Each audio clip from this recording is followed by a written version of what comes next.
Всем привет!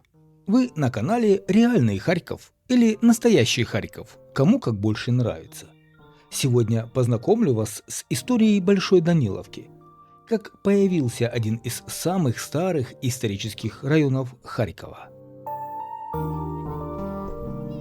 Большая Даниловка окружена Журавлевкой, Шишковкой, поселком Жуковского и Северной Салтовкой. Стоит отметить, что Большую Даниловку также называют Великой или Дальней. Территориально исторический район находится недалеко от окружной дороги.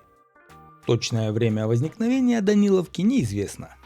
Из истории возникновения Большой Даниловки известно, что она берет начало примерно в середине 17 века.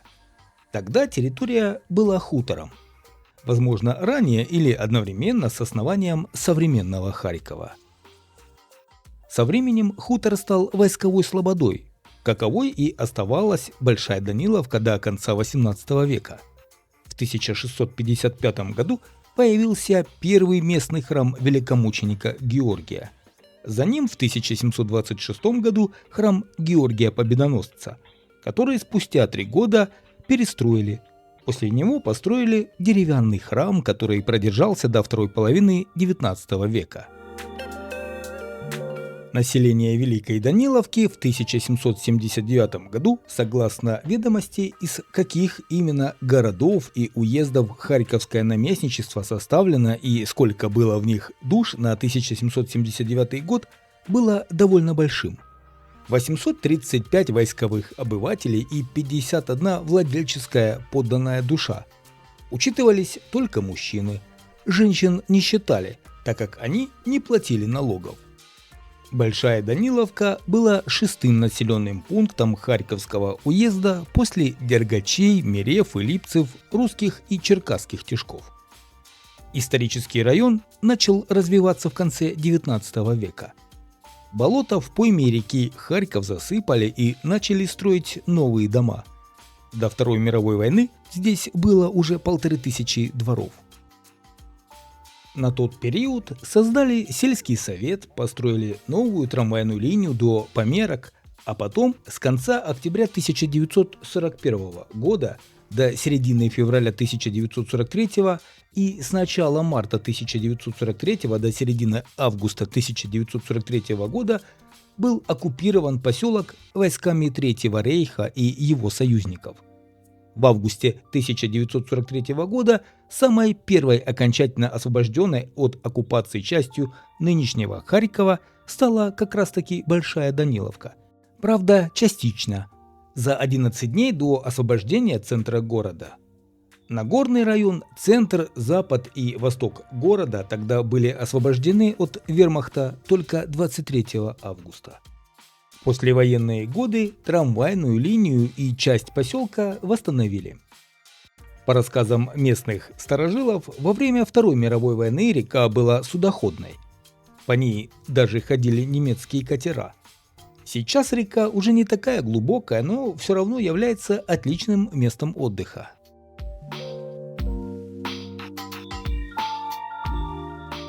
До 1960-х годов Большая Даниловка относилась к Харьковскому району. В августе 1963 года часть исторического района, ближнюю Даниловку, до автомоста вместе с Жихарем включили в черту города. Вторую часть, дальнюю Даниловку, добавили спустя только 20 лет. В апреле 1967 года была закрыта трамвайная линия лесопарк Даниловка и прекратил ходить трамвай маршрута номер 8. С началом строительства Северной Салтовки в 1980-х годах, в то время московский, ныне Салтовский административный район Харькова, включили Дальнюю Даниловку, то есть, собственно, историческую Большую Даниловку. С 1994 года Большая Даниловка относится к Киевскому району города.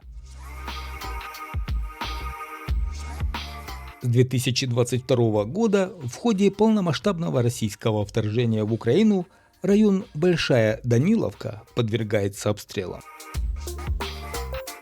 Главной улицей исторического района считается улица Максима Рыльского, ранее Сидора Ковпака. перетекающая в улицу генерала Удовиченко. В 2016 году в Большой Даниловке археологи раскопали самый крупный скифский курган в области. Тогда обнаружили 2 могилы и нашли более 20 экспонатов, в том числе человеческие останки и кости животных.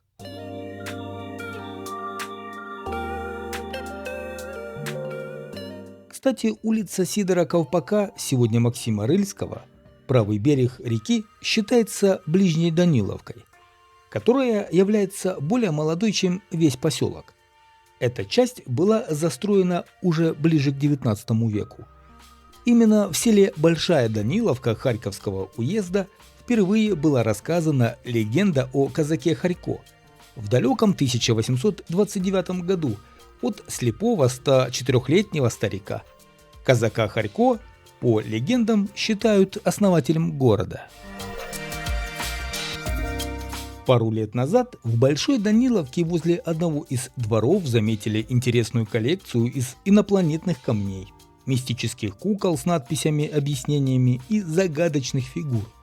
Многие засматривались на данные арт-объекты, а местного жителя, который их выставил на всеобщее обозрение, харьковчане называли почему-то странным. На территории исторического района есть лес. Рядом озеро Цветущее, школы, а еще Свято-Покровский храм. О нем стоит рассказать более подробно. О храме в Большой Даниловке архиепископ Филарет Гумилевский писал: «Великая Даниловка известна еще по бумагам 1673 и 1680 годов, притом уже с именем села и, следовательно, с храмом.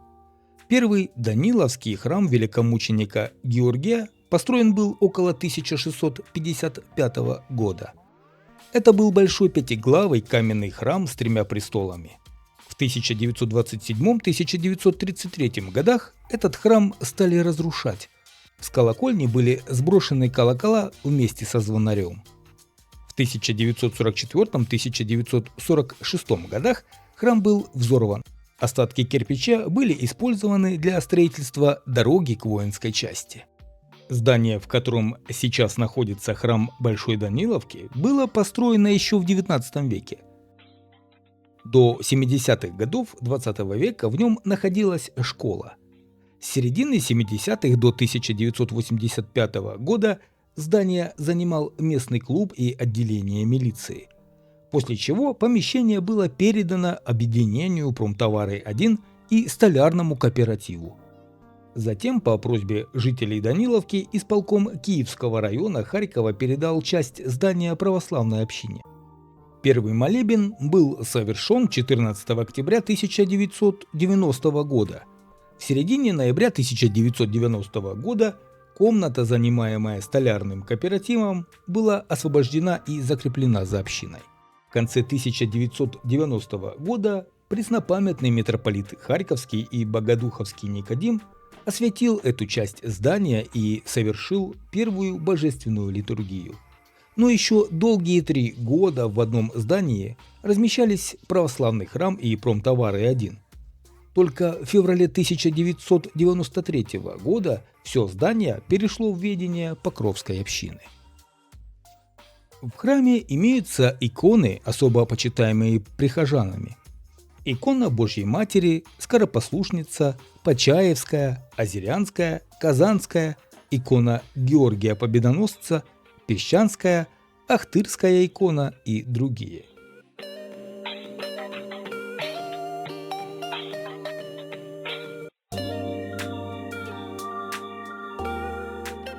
В публикациях некоторых СМИ встречается утверждение, что Даниловка – родовое имение дворян Данилевских, где родился в 1829 году и был похоронен в 1890 известный писатель исторических романов Григорий Данилевский.